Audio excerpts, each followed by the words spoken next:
Welcome to the Root of It All podcast with Tree, where you will learn new habits for human betterment. We talk about all things related to personal growth, and everything is on the table. Each episode will explore different topics like self-care, mindfulness, goal setting, and more, with a focus on practical tips and actionable advice you can start implementing in your life today. Our goal is to help you become the best version of yourself and live a more meaningful life. So grab a drink, cozy up, take your dog for a walk, or go for a drive. Join us for some fun and meaningful conversations with some amazing humans. Let's grow together. Hello, everybody, and welcome to another episode of the Root of It All podcast with Tree. And today I am with the gorgeous Sonjali. Oh my gosh, Di Guida. Di Guida. Okay. So anyone that's listening to this podcast knows that I mess up almost everyone's last name. So maybe this is a thing.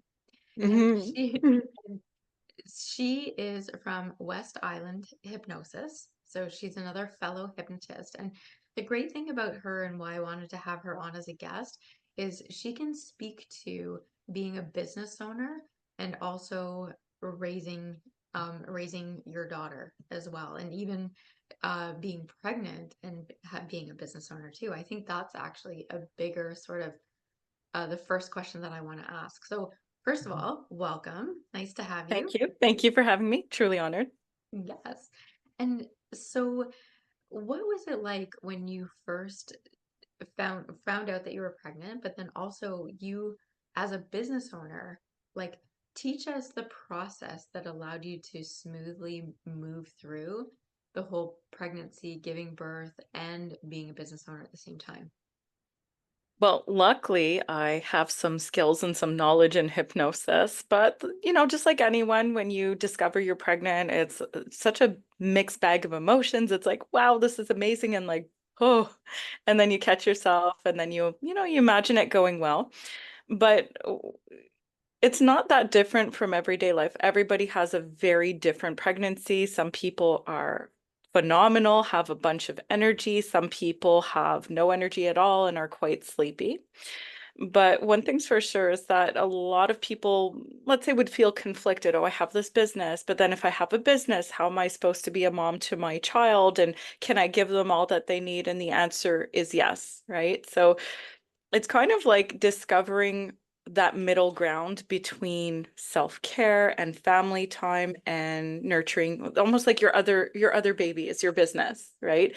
But one big common theme I think that I really nurtured or worked on being pregnant was letting go of the things, like being really light about it and letting go of things that didn't really matter, and surrendering to, oh, well, life is going to change. And sometimes, well, dishes won't get done and messes won't get cleaned up and laundry might not be folded. And that's okay.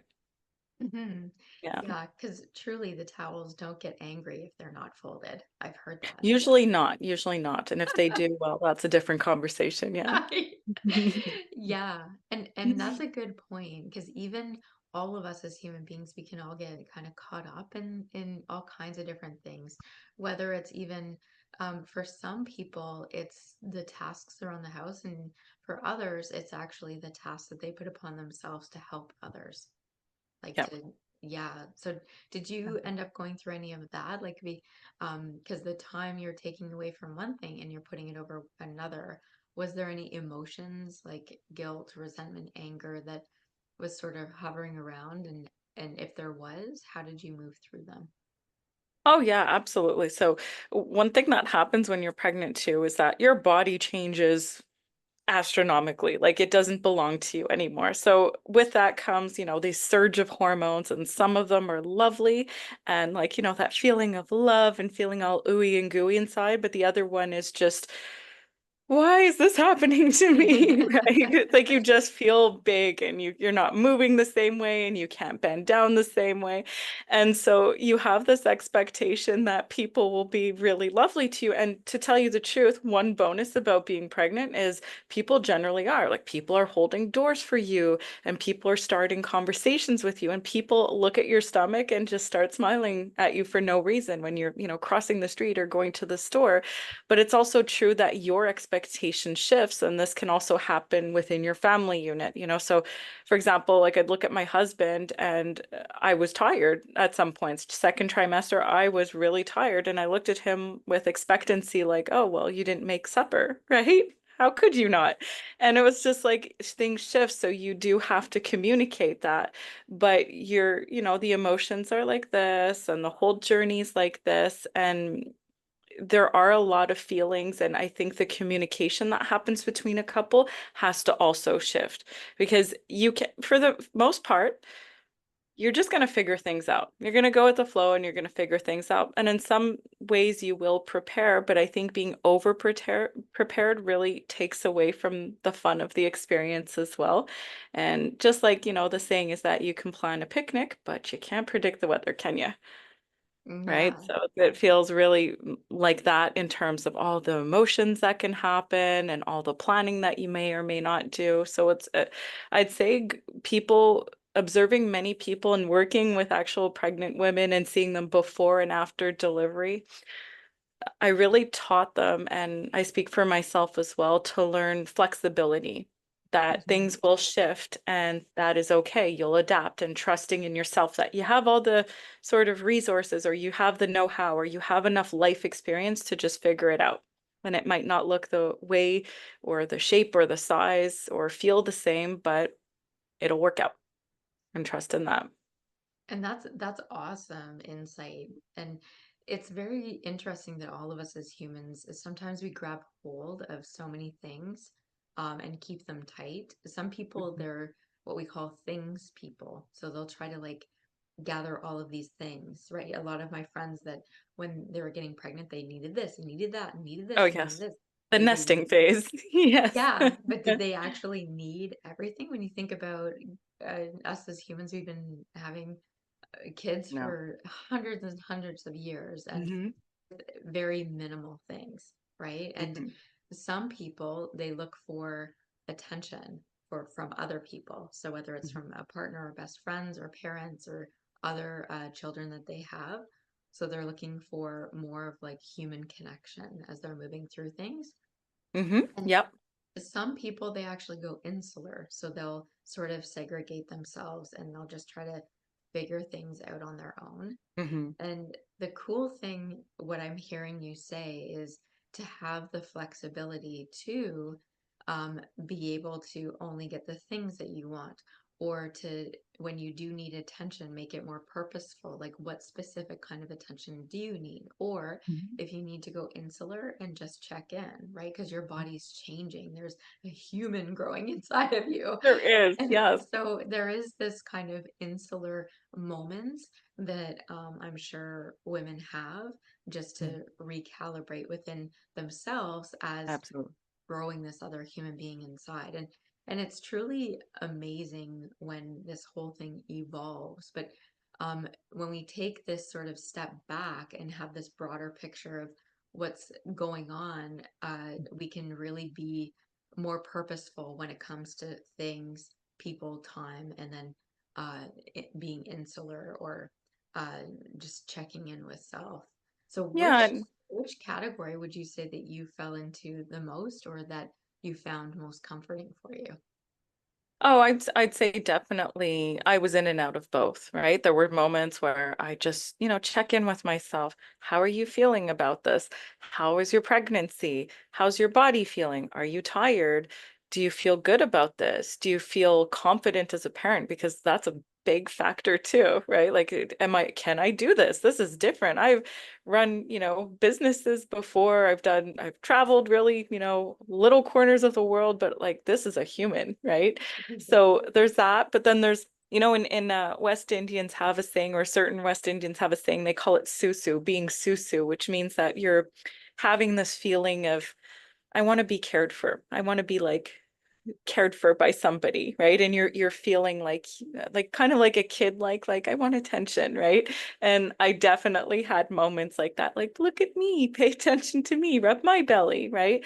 But I think it is important to have both of those, to be real with yourself, check in, take inventory, what's going on with me? Is this okay? Do I need to talk about something? Do I need to address something?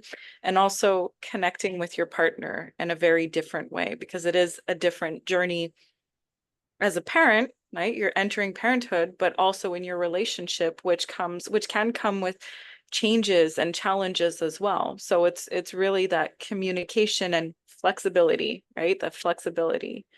Hmm. Did that And answer your question? yes, it Yes. did. Yeah, Okay, yes. great.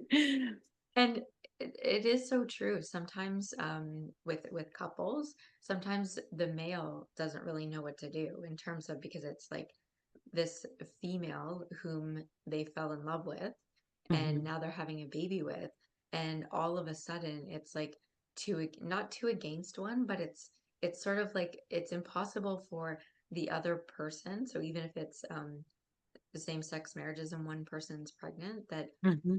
it's almost impossible to know exactly what that person's feeling. And sometimes that person, it's hard to articulate what they're feeling. And Or as they don't know, which can yes, also happen. exactly. It takes them a second to be like, Yeah, oh, or they this is have new. no idea. Mhm. Yeah.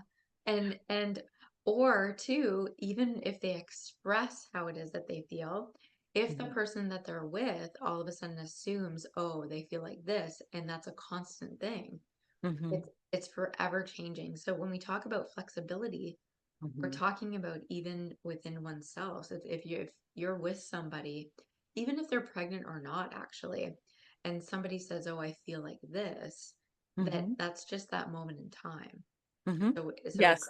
yeah, Yes. so creating. And it's really enhanced by, if they are pregnant or slightly after birth, by these surges of hormones going through your body. So it looks and feels really real in the moment. So that's where that flexibility and also identifying what that is really important, and knowing that it could stay, but chances are, like clouds in a sky, it's going to clear up and pass away. Awesome. And what advice would you give somebody, say, in their third trimester or right after they give birth, in terms of when we're talking about flexibility or looking Mhm. after yourself, or what you were even describing before about self-care, checking in, but at the other stage, so the other side, so third trimester or even after giving birth? Yeah, so I'd say that's an interesting question. And I think that there's big picture, there's several things, but everybody's got a different challenge. But high level, I would really say, be real with yourself. You're going to have feelings you never thought you'd feel. Okay. Like, for example, I've had clients that they just gave birth, and let's say they were mature parents, as in over the age of 35 or even 45, and they had a guilt or for feeling that, oh my goodness, I don't know if this is what I want. Right. And so it's okay to acknowledge that, but also move on from it and accept it. Right. But it is a feeling. So acknowledging your feelings. I have some people who always imagine being a parent and they love the idea of it, but when the baby comes, this is very normal. This fear just overtakes them of, I don't know what I'm doing. So it's okay to acknowledge it, but also understand that you're flexible. It's a new experience. You've had tons of new experiences in your life that you've adapted to. So I'd say be real with yourself, check in with how you're feeling. Again, hormones play a huge role in the feelings in third trimester and then fourth trimester right after giving birth. And then one big theme, my goodness, do I see this all the time with new moms or moms that have even, one or two kids already, is letting go of perfection. Okay, so a lot of moms come in, I see moms and they really think that, oh, I've got this all figured out. I already have kids, and they have this, to give you an example, I worked with like an influencer, and she was lovely, and her hair was perfect and her skin was perfect, and she dressed really nice, and on her page or like on her social media, she always showed, that she's artistic, and she always showed like, angles of her house, and everything was lovely and white and beige. And for me, who has a kid, I'm like, that is very ambitious to have those colors It in will your not house. stay Even for white beige for yes, very long. Yeah. or even for myself, right? Or the grown-ups in the house. But one thing is that she was really married to this idea of perfection and liking everything just so, and having her kids eat really healthy and organic, and having a very strict routine. And motherhood, where she had to shift and sort of learn was, it's not perfection, and things will completely go off plan. And sometimes you're perfectly groomed, and manicured nails might get chipped, and sometimes there will be a stain on your carpet, and sometimes again the towels will not be folded, and sometimes kids will eat, I don't know, something that's pre-made or somebody else made, and it's not organic, and that's okay. So being flexible, letting go of perfection, letting go of the expectations, and just enjoying the ride as it is, right? The most important thing for children is that you're there with them, that you spend time with them, that you bond with them. They don't care what your hair looks like. They don't care if your towels are folded. So a lot of mothers, a lot of parents do have to surrender to that, as well as adapt rather to the expectations that life has shifted. A lot of things that used to be well organized or used to be catered to might be on the back burner now. And that's okay. You can shelf things and then come back to them later when it makes more sense. Hmm. And it's interesting, like, go back to the towels, right? Like, go back to the towel metaphor. And Yeah, the towels and the laundry, the pile of yeah. laundry. I know there's always laundry everywhere. Mhm. Always, And yeah. And the kids love jumping in it if it's a big enough pile, right? But mhm, it's looking at it and fixating on these things will, create a lot of stress for parents, and, have it on their mind, but also it changes the dynamic between partners if they have, different expectations on how things should or should not shift after kids. mhm. And so I want to loop back to one thing that you mentioned in terms of to help be flexible. You Mhm. were reminding yourself of different experiences that you were flexible to layer it over top of whatever situation's happening in that moment, right? Yeah. Mhm. And so what I think would be really valuable for people to learn is about how to do that, because it's easy to say like, oh, just think about an experience that you had. Mhm. But in the industry that you and I are in, we also teach people about modeling other people.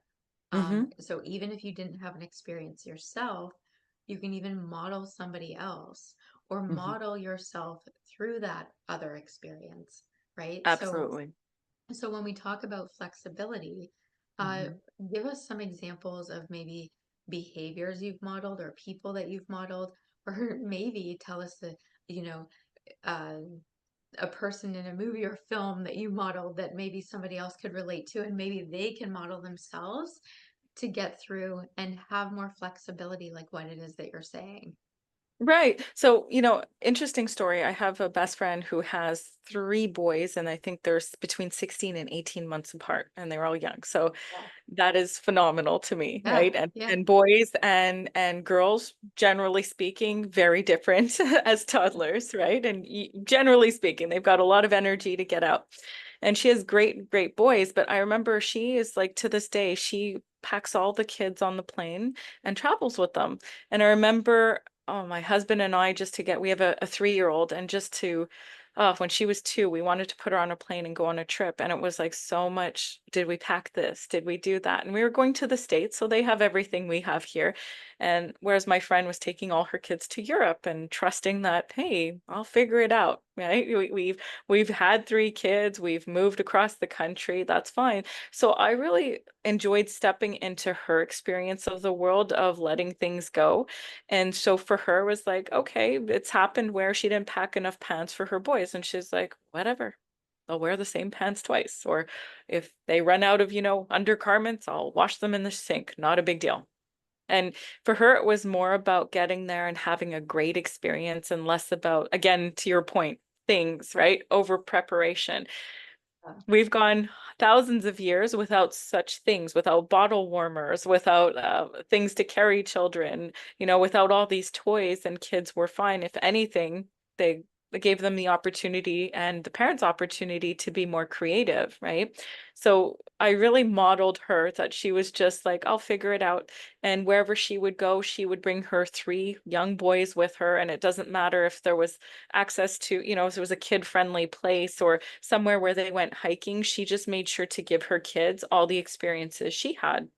And it was a really lovely bonding time for them. And sometimes things would not go according to plan. They'd get reined in, and, the kids didn't have things that they could have used, but she just knew and trusted, okay, well, other places have stores. If I need to buy something, it's there. Or usually there's lots of kids around and there's other parents, and parents are really lovely to each other when it comes to young kids. If they see, a mom or a dad struggling with a toddler or something happening, they'll usually offer to help out or be like, oh, I have this or take that, and it's really just, it is a surrender almost, and a trust in yourself that you're going to figure it out. You've Well, done way more complicated things before. yeah. And Mhm. the interesting thing is too, like hearing about this, is that it's even good for the kids as well, because It is. they're Absolutely. learning the skill from the mom, right? Because if the parent is in worry or fear or in a different emotion, then the child would be as Oh, well. Yeah. they feed off of it. Yeah. And the trip that we did take with my daughter, the first one, we went to Florida. We rented a condo near Disney. And I remember, it's a lot. Like your luggage with a child is enormous. You've got like the car seat, you've got the stroller. So we're like, we're not going to pack toys. We could buy some. And then surprisingly, we didn't buy any toys. And we had this like little condo that we rented. And my daughter was just happy running in the condo, no toys. She was playing hide and go seek. She was, being creative with food and making food designs. She was making forts out of pillows, but there was no toys for a whole week, which was like, even for us, it was, wow, Yeah, wow, what a difference. it's like I And wonder how many toys we can get rid of at home. yes, thank God, there's way too many. So yeah, if all they Yeah. and most of the time it's like you can give a kid a big plastic present. And I remember seeing this with my nieces and nephew, and I gave them some gift and I don't remember what it was, and it came in a big box. And then we removed the toy or whatever out of the box. And for like 2 hours, the kids were playing with the box and not the toy. Exactly. Isn't So that fascinating in terms of, and the truth is too, is that just a simple box allows a child to get into more of their imaginative side, right? So yes, they're using more of their imagination. But if you give a toy that does this and does that, and there's all these bells and whistles, they're using a lot of the analytical side of their brain. exactly. So Yeah. that's cool that when you're looking at children and you're giving them less, they're being forced to use their imagination side of brain. And you as well know that even clients that we have within the clinic, that we're Mm. also getting the adults out of the analytical side of the brain because Yes, it's so yes, unuseful. We're trying to get them to this yes, imagination, this flexibility, wonderment, which is exactly. really how it is that we're meant to live as human beings. And it actually, to your point, there's many studies that actually show that using that part of the brain more often as a child develops a different kind of intelligence, like not just intellect or, good grades in school, but actual genius, right? Oh, Like it sure. really is lovely. And we get a little boring as adults, and we just kind of neglect this amazing side of our brain that we can tap into. And so another piece of advice I would give if I go back is play with your child. Step into their experience of the world. Especially if you have a toddler, like any child like under 8, the way they play is so fascinating. It's really just based on imagination and wonder. It's like everything they see, it's like they've seen it for the first time. And it really opens up the sense in you of like all these things that you kind of shelved as an adult and you got busy doing, adult things, but it is a wonderful world to enter, and it actually allows you to understand your child even more. Yeah, and us as adults, I think we need to step into that side even more as well. Yes. And specifically what I'm talking to is the piece about when we're doing things that really get into the mood as if it's the first time we're doing it. Because as we Yes. get older, we just assume that we know what's going to happen or will predict. that we know Hmm. what's going to happen, even with the people that we choose to cohabitate with, right? Whether it's Absolutely. a partner, a husband, a wife, that the more that we stare at them and when we look at them and interact with them, we stay in curiosity and discovery, then we're not in this presuming of, oh, we just know, oh, they're going to be like that.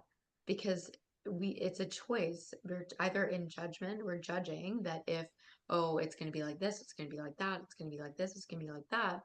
Yep. Where, Yep. yeah, or when we are in discovery and we are using that imagination side of the brain, we're actually truly enjoying life 1,000,000% better.